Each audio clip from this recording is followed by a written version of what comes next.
Muchas gracias por estar aquí con nosotros, Selva, en el tercer lugar para tener esta charla acerca un poco de tu escritura, acerca de la literatura argentina contemporánea, cómo la ves, acerca de tus procesos de escritura. La idea es indagar un poquito y meternos en tu mundo hasta donde nos permitas y hablar de lo que tenemos que hablar cuando estamos frente a alguien que publica y cosas tan maravillosas de tus libros. Quiero empezar por el final. Acabas de salir, No es un río, publicado por Penguin, por Literatura Random House, que es, en todos lados aparece como que es el cierre de la trilogía de los varones, que comenzó con El viento que arrasa, que publicó Mar Dulce, que siguió por Ladrilleros, que también publicó Mar Dulce. Y te hago una pregunta, la idea de que termine la trilogía de los varones, ¿es una idea tuya? ¿Es una idea de la editorial? ¿Es un cierre tuyo que le das a una forma de plantear los personajes? Sí, es algo, en realidad lo de la trilogía fue apareciendo un poco de manera espontánea, no era un plan que yo tenía antes de empezar a escribir la primera novela, que fue El viento que arrasa, ni siquiera algo que se terminó de armar con Ladrilleros. Recién cuando empecé a escribir esta novela, que yo, bueno, la empecé hace muchos años, la dejé, vine bastante hasta que finalmente la terminé de escribir en el verano. Pero bueno, cuando apareció la novela la idea para esta nueva novela, ahí es como que pude ver que las tres, de alguna manera, iban a conformar qué sé yo, mosaico, un friso.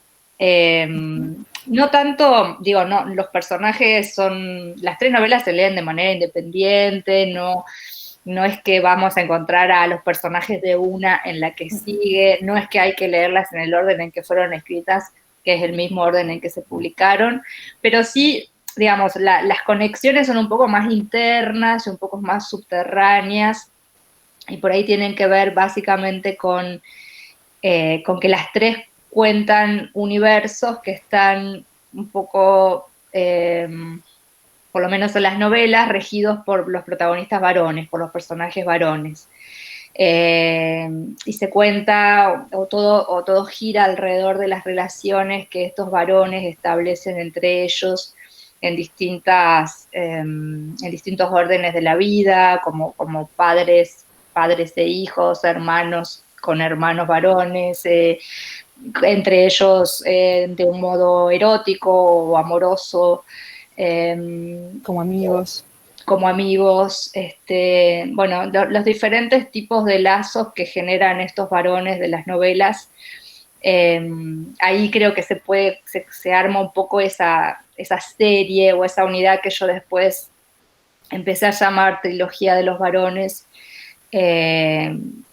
también con la idea de que esta novela iba a cerrar un poco esos universos. No sé ahora qué voy a escribir después claro. más, pero esa es una pregunta difícil de hacer porque los escritores, sobre todo cuando están en momentos de presentar las novelas que acaban de publicar, no creo que estés vos, por más que tengas cosas empezadas, en este momento tu cabeza imaginando para qué lado seguir, pero me quiero detener un poquito en esto de que las novelas se leen de manera muy independiente, porque los espacios geográficos, las realidades, las historias que se cuentan en las tres novelas, en verdad, no tienen nada que ver en apariencia una con la otra, pero tienen algo en común, además de esto que vos acabas de decir, de las relaciones entre varones y cómo determinan en realidad las relaciones entre todos los personajes de las tres novelas.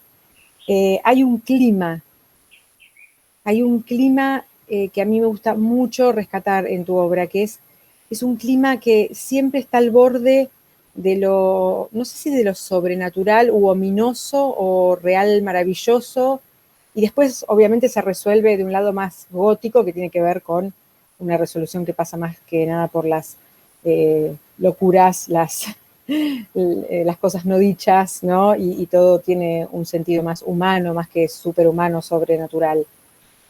Ese clima en tus novelas, que eso sí es una constante, ¿de dónde te viene a vos? O sea, ¿vos cómo lo vivís vos? Creo que eso también, o sea, yo me gusta pensar los relatos, ya sean o sea, los cuentos o las novelas, no importa, pero digo el relato narrativo, la narración, como, eh, o sea, como un organismo que, bueno, que tiene diferentes piezas y que todas esas piezas son importantes para que eso esté vivo y para que esté vivo, básicamente. Entonces, es como que una cosa es medio inseparable de la otra. Y creo que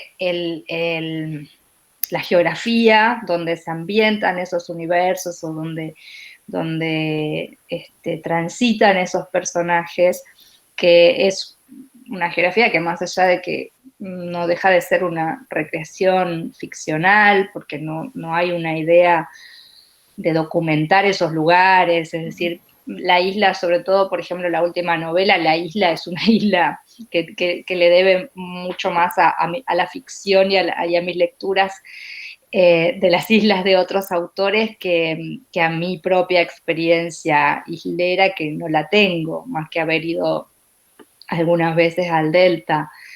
Eh, pero bueno, entonces en esos ambientes, en esos universos, esto que podemos llamar sobrenatural o, bueno, esa Ahí se atmósfera hay como así, una línea, sí, sí. está todo en una línea muy delgada, es parte también de esos universos. O sea, yo me crié en la provincia de Entre Ríos, y convivimos todo el tiempo con esa, no sé, como esa atmósfera donde lo fantástico estaba ahí como muy entramado con lo real.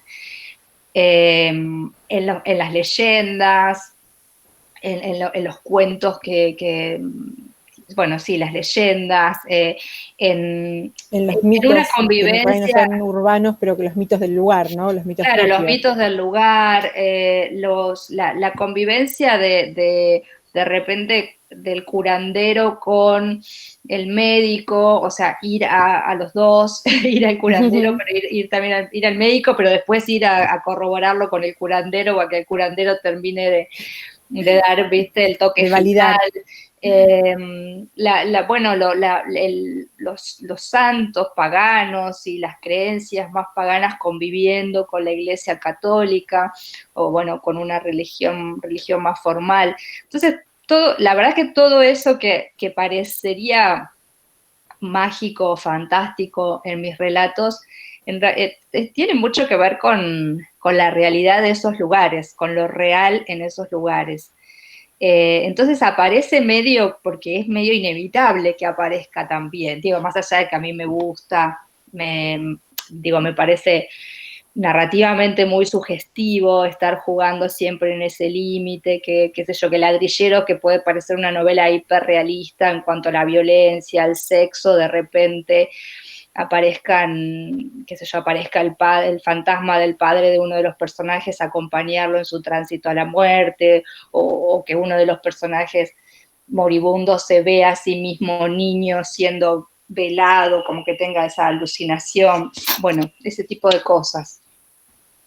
En No es un río es tremendo eso, es tremendo, sobre todo en el personaje de las dos chicas, esas apariciones o ese quedarse en el lugar. eh, y creo que una de las cosas que más nos fascinan, hablo en plural, pero tendría que hablar en singular, pero lo comparto con muchos lectores de tu obra, es precisamente esa capacidad de recrear esos ambientes súper intrigantes a los que todos querríamos ir, o sea, más allá de que no existan realmente, sino que sean construcciones tuyas a partir de tu propia experiencia, pero construcciones al fin. ¿Crees que los que vivimos o nacemos en ciudades grandes o qué sé yo, nosotros en La Plata tenemos algún que otro mito con el cementerio, las estatuas de la Plaza Moreno, la falta de la calle 52, que siempre como todo el mundo está hablando, ¿no? Eh, hay unos túneles que van de la municipalidad a la catedral, pero que murió. Más allá de eso, el hecho de vivir en una ciudad tan sólida, tan llena de cemento, nos priva un poco de ese mundo que también en un punto pareciera como que ayuda a desinflar el globo, ¿no? A pensar en la posibilidad de alternativas, en la posibilidad de otros mundos, de otro tipo de personajes. La geografía en la que uno crece determina sí o sí la literatura que uno escribe. No, bueno, yo creo que la verdad nada es realmente determinante en nuestras vidas. También hay elecciones, eh, bueno, siempre hay un abanico de posibilidades, creo. A mí me pasó, de hecho me pasó, yo siempre cuento esto, que cuando yo empecé a escribir todavía vivía en Entre Ríos, vivía en Paraná, y a mí toda la literatura regional, regionalista, me parecía un horror. Uh-huh. Y cuando yo empecé a escribir quería alejarme de eso absolutamente. Entonces, eh, bueno, mis relatos eran más urbanos, digo, más, sí, completamente alejados de todo eso que a mí me parecía folclórico, pintoresco y que no me gustaba como lectora, que no me sentía atraída, tampoco me interesaba escribir desde ese lugar. Y después, también creo que, bueno, tampoco había leído, de repente las cosas que había leído más vinculadas a la literatura provinciana eran las que nos daban en la escuela, que justamente tenían como ese corte más de el gaucho, Tradicionalista, ¿no? O sea, de una sí, y más reivindicación. como, sí, o como una caricatura, como una cosa así, digo, más tipo los almanaques de Molina Campos, ¿no? Como esa cosa. Y después, ya cuando empecé, yo estudié literatura ya en Paraná, y, y bueno, y ahí empezamos a ver otras cosas y otros autores. Yo conocí a Juan L., porque bueno, Juan L. también es un autor que vemos en la escuela primaria, pero bueno, empezar a leer quizá con un poco más de profundidad a Juan L., Ortiz, descubrir a Celarrayán. Yo me acuerdo que leí una novela de él que a mí me partió la cabeza, que se llama La piel de caballo, que ya la leí viviendo en Buenos Aires. Y claro, yo decía, en esta novela en realidad transcurre en Buenos Aires, es un provinciano el que vive en Buenos Aires, pero bueno, él toma, el Celarayán, que además era un gran poeta, creo que tiene esta novela y alguna otra cosa narrativa, pero bueno, eh, la mayor parte de su obra es poesía, y él en esa novela incorpora un montón de giros y de rastros orales, digamos, muy entrerrianos, y los lleva ahí a la ficción y a la ficción de esa novela y al lenguaje de esa novela. Y a mí me encantó, dije, mirá, se puede, o sea, mirá todo lo que se puede hacer con esto, que yo hasta ahora miré un poco por encima del hombro. Y creo que también mudarme acá, o sea, tomar distancia eh, del territorio, también, viste, como que de lejos las cosas se ven de otra manera, me hizo, no sé, me hizo encontrar que había una potencia ahí en esos personajes y en esos universos que yo viviendo ahí no había podido detectar. Y ahí empecé a trabajar más seriamente en ese sentido. Pero no creo que sea determinante. De hecho, hay muchos autores provincianos que después, eh, bueno, que Que incluso lo si dejan viven en atrás, si se ciudades quiere. grandes, Sí. escriben, sí, más escriben una narrativa más urbana, y si se mudan a Buenos Aires también, o con otras problemáticas que tienen más que ver por ahí con las problemáticas de las ciudades que de las provincias o del campo, de lo rural. Uh-huh. Tus personajes de las tres novelas, No es un río, se repite en el estilo, son personajes complejos, con pensamientos e ideas complejas.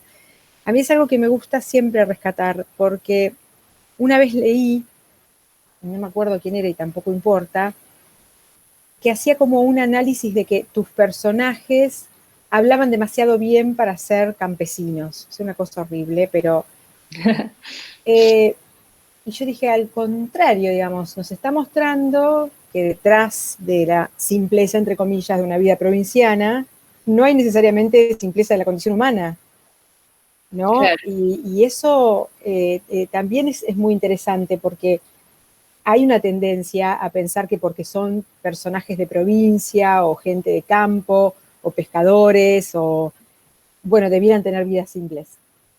Y eso es tan alejado de la realidad. Vos sos consciente de eso porque tus personajes son complejos, sus cabezas son complejas, sus historias son complejas y la verbalización de lo que les pasa también es complejo porque son seres humanos en otro ambiente. Pero Claro. ¿sos consciente de eso? Sí, sí, sí, sí. Pensar que las personas de vida simple solo pueden tener pensamientos simples me parece de un reduccionismo Horrible. espantoso y una Horrible. falta de empatía con el mundo que la Sí. verdad que me extraña de un lector avesado a hacer una lectura tan ramplona.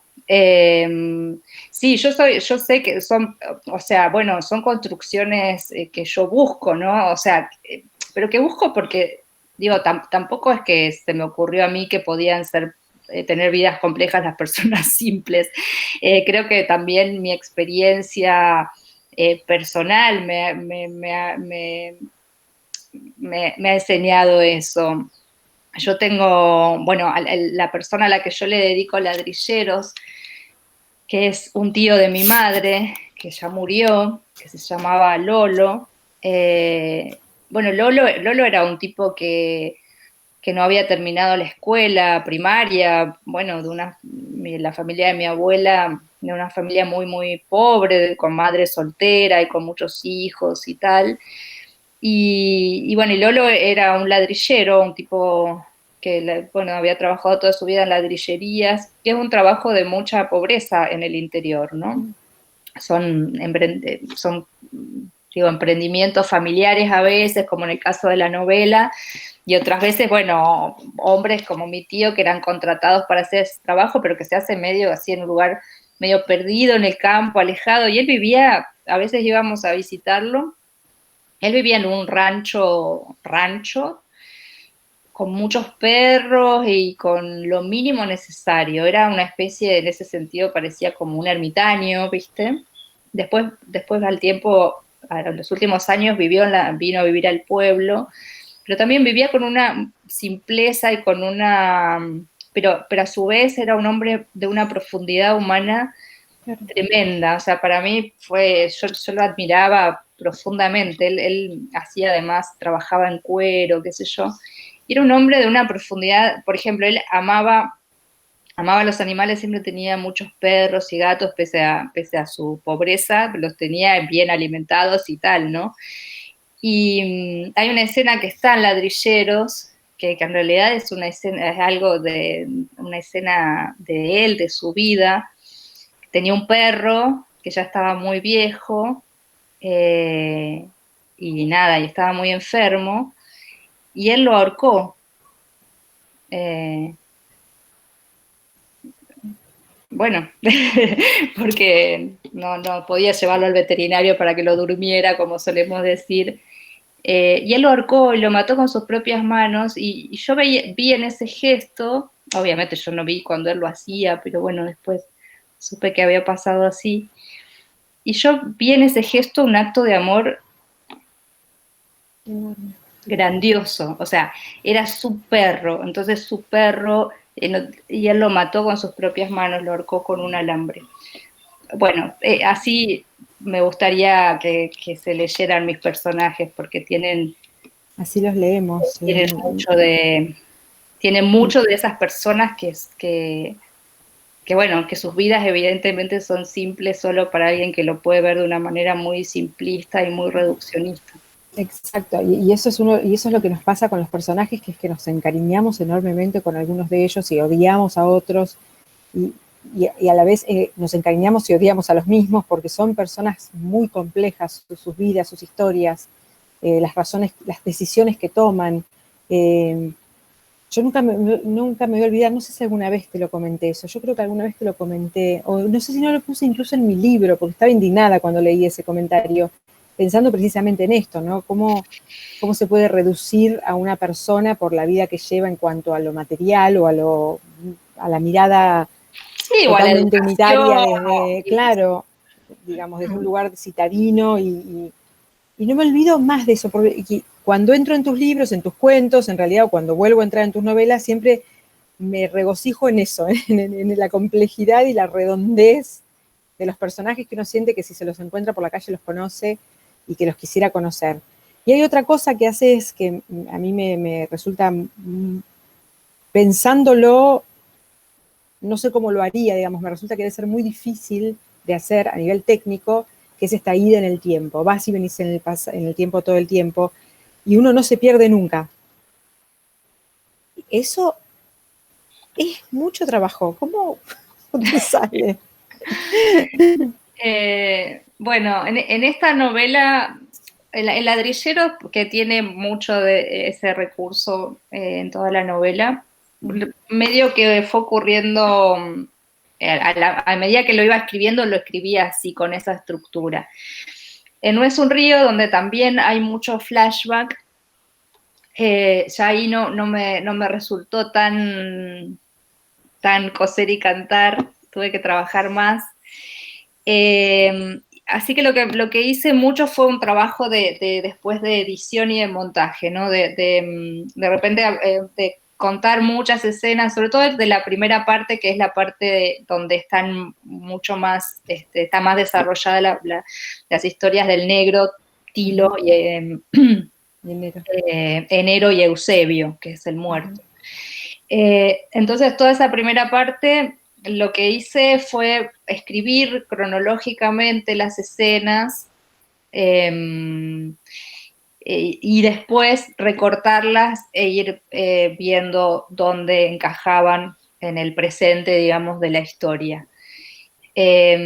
Así que ahí sí hice un trabajo como paralelo, de primero escribirlo cronológicamente, después de desmembrarlo y ir tirando los pedazos en distintas partes del relato.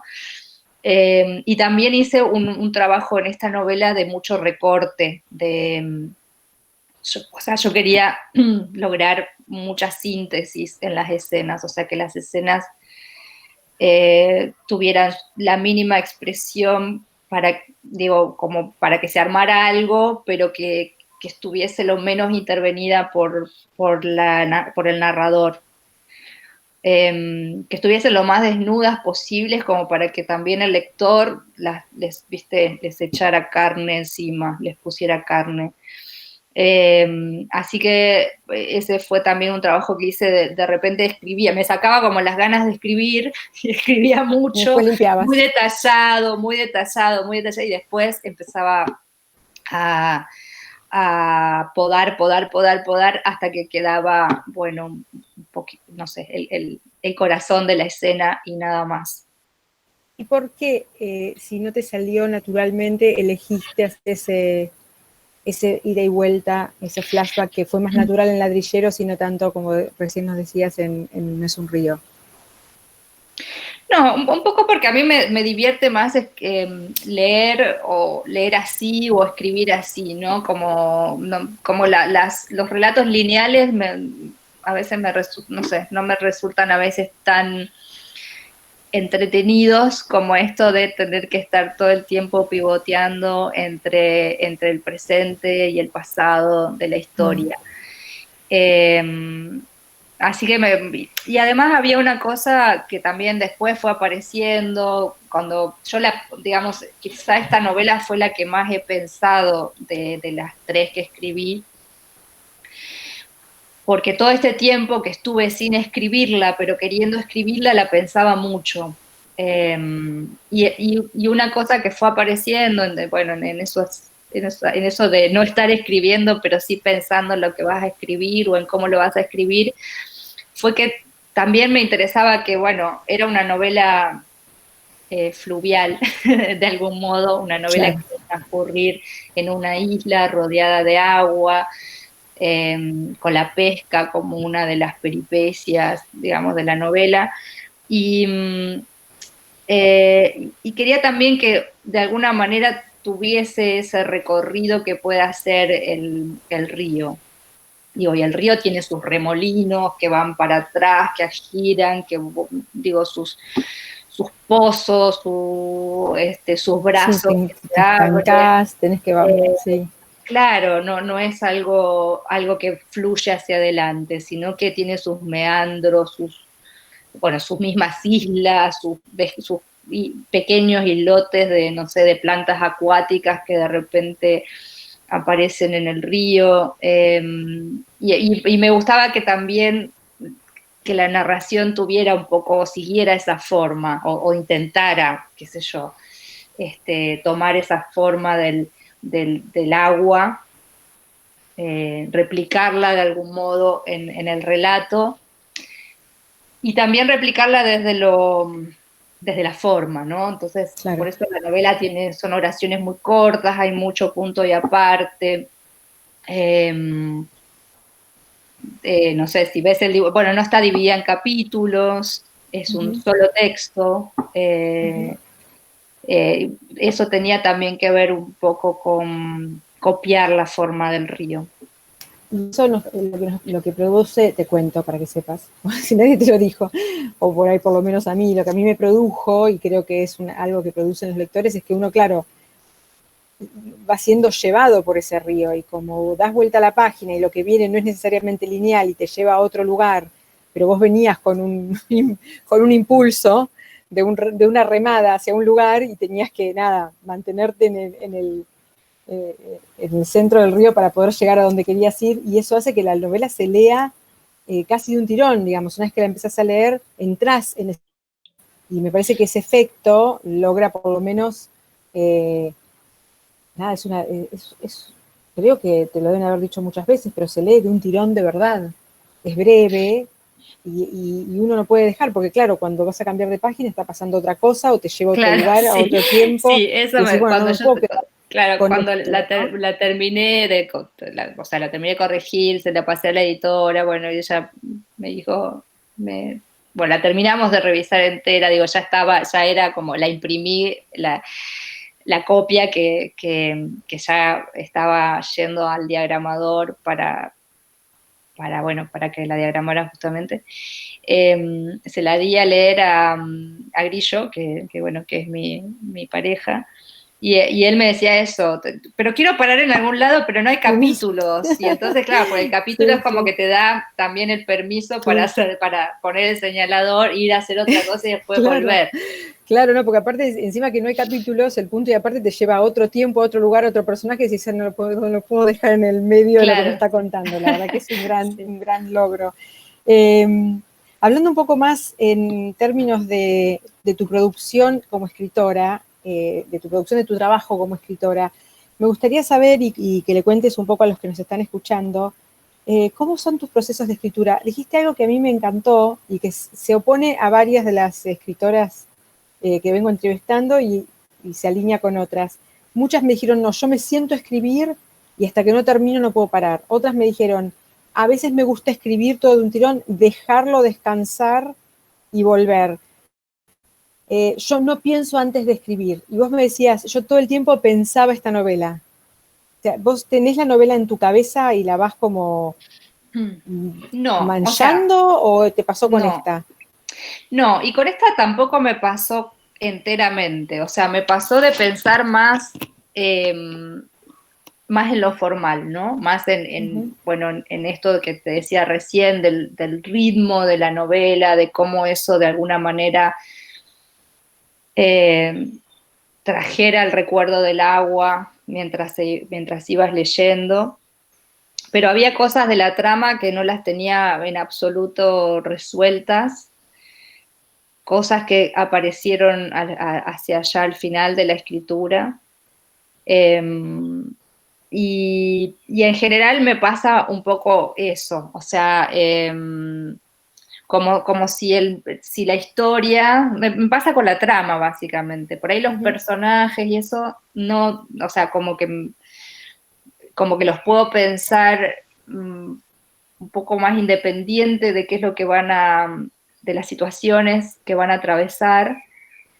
Pero me pasa mucho con la trama que es como si la fuera descubriendo o fuera apareciendo a medida que voy escribiendo. Entonces, o sea, sí tenía un disparador que era la escena con la que empieza la novela, que es la pesca, y sí sabía que entre esos hombres, bueno, porque había un muerto, que había algo que a ellos los hacía sentir en algún modo culpables de esa muerte, pero no sabía qué. Y tampoco sabía qué iba a pasar con los isleros. Sí sabía lo de las chicas, porque lo de las chicas fue un poco la idea de trabajar con uno de estos mitos que hablábamos hace un rato que hay bueno, es un mito muy del litoral, que es el de la dama misteriosa, que hay un chamamé también. Eso sí, igual después también se terminaron armando y qué les había pasado y todo terminó armándose mientras iba escribiendo. Pero sí, tenía como algunas puntas, como algunos mojones, pero no Ujú. completamente revelado todo. Mm. Tu obra es traducida, ha sido traducida y sobre todo por Charco Press al inglés. Sí. ¿Y qué recepción tenés de la obra cuando la leen en inglés? ¿Qué te ha llegado? ¿Te ha llegado algo? ¿Has escuchado cómo te leen, qué reciben? ¿Cambia y qué Sí, persiste? ¿O te sorprenden? Contanos un poco eso, debe ser muy extraño. sí, sí, es raro. Sí, o sea, bueno, el viento que arrasa lo publicó en el Reino Unido, lo publicó Charco Press y en Estados Unidos Grey Wolf. Pero bueno, es la misma traducción. Y bueno, ahora Ujú. Ladrilleros también lo van a publicar las dos editoriales con la misma traductora, pero bueno, en los En las dos territorios cada editoriales. uno. Eh, y bueno, tuve más noticias porque tengo más cercanía también con la editora de Charco, porque es argentina y bueno, y la conozco y nos tenemos mucho cariño, así que tuve más repercusiones de lo que pasó en el Reino Unido con la novela y sí, los comentarios fueron muy elogiosos. Hay como algo digo que pasó digo, en otras lenguas también, como bueno, referir siempre a las escritoras del sur norteamericano, como Mm. que esas referencias se repetían bastante. Eh, pero bueno, al libro o sea, el que salió el año pasado fue El viento. Ahora salió Chicas Muertas, hace muy poquito. También Chicas Muertas está teniendo una gran repercusión por el tema. Claro. Eh, pero bueno, sí, sí, les está yendo bastante bien En otros idiomas. en otros idiomas. Qué lindo Este, eso, igual, resulta sí, muy y halagador, no sé. sí, Chicas Muertas también, que se publicó en Brasil, también les fue muy bien. De repente, bueno, porque el tema está más presente igual que en Argentina, ¿no? Ujú. Pero sí, yo pensé bueno, que en UK de repente no era un tema, pero evidentemente sí, Es un tema, sí. sí. Sí, es un tema. Y bueno, así que está llamando mucho la atención el libro. Bueno, me alegro mucho. La pregunta es compleja, se me ocurrió una pregunta que es rara y a veces se entiende y a veces no. ¿Con qué lupa leemos tu obra? ¿Con qué lupa de escritores leemos tu obra? Es decir, ¿quiénes son los escritores que obviamente no los imitás, ni los tenés presentes, ni te acercás a ellos en tu escritura, pero que los tenés acá atrás, digamos? Y que cuando uno El lee tu Panteón. obra, si pone la lupa, los va a ver. Bueno, qué sé yo, o sea, autores que yo admiro muchísimo como lectora, que están ahí, bueno, Flannery O'Connor, que es una escritora que yo admiro un montón y que siento que cada vez que la releo aprendo cosas, ¿no? Como que me parece la mejor manera de aprender a escribir, que es leyendo a autores que admirás, ¿no? Y como que Ujú. eh, como que vas o tratando de leer cómo hacen tal cosa, ¿no? Como ese aprendizaje que me parece que es muy lindo. Rulfo, Quiroga también. Bueno, Rulfo, en esta novela me han marcado mucho a Rulfo como, supongo que por el... eh, bueno, algo que yo ya venía haciendo, pero evidentemente en esta llama un poco La más voz la de los muertos, atención, ¿no? que es la voz de los muertos y la voz, la oralidad incorporada a la escritura. Eh, y después también, qué sé yo, la poesía. En esta novela también, hoy como yo te decía, Juan L., y en ese sentido, no sé, creo que más de algún modo yo sentía que me acompañaban mucho o que estaban atrás, zumbando mucho los poetas litoraleños, ¿no? Chilenos. Bueno, y el libro de hecho abre con unos versos de Calveira. Sí. Ujú.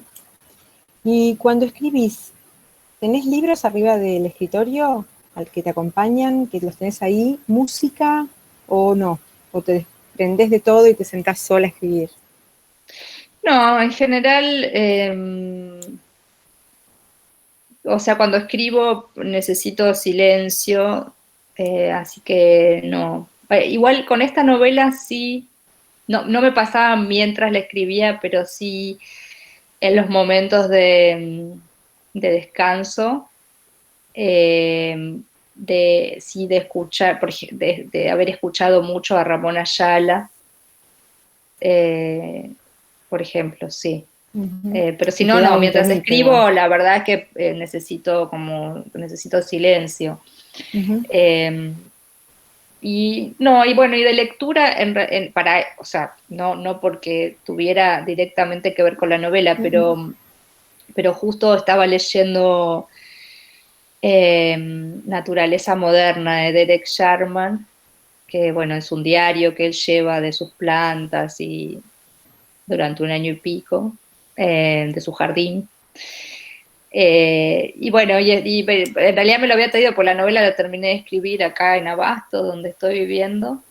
Eh, y bueno, y me había traído ese libro y justo coincidió que estaba sola porque, bueno, Gaby, que vive acá también, justo se fue de vacaciones. Bueno, fueron como muchas semanas, varias semanas así más de soledad total.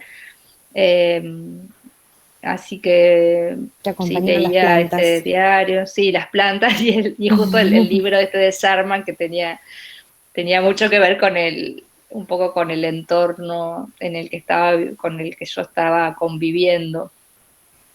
Y ya sé que hace un rato dijimos que cuando uno está en la plena difusión de una novela, como No es un río en este caso, no estás escribiendo, pero ¿ya tenés pensado para dónde vas a seguir o no?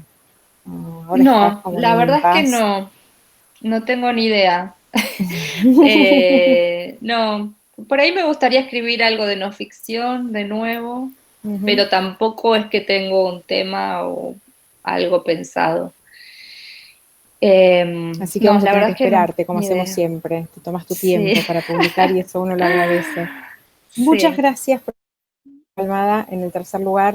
Un placer escucharte, charlar con vos, saber un poco más de la hechura, de la cocina, de tu nueva novela. No es un río, Bueno, es gracias. la que cierra la maravillosa trilogía de El viento que arrasa y Latilleros, que dijimos 20 veces que se leen de manera independiente porque así es, pero tienen en común varones. Y eso es lo que las hace un bloque. Muchísimas gracias por este ratito, muy Bueno, amable. gracias. Mua. Besos.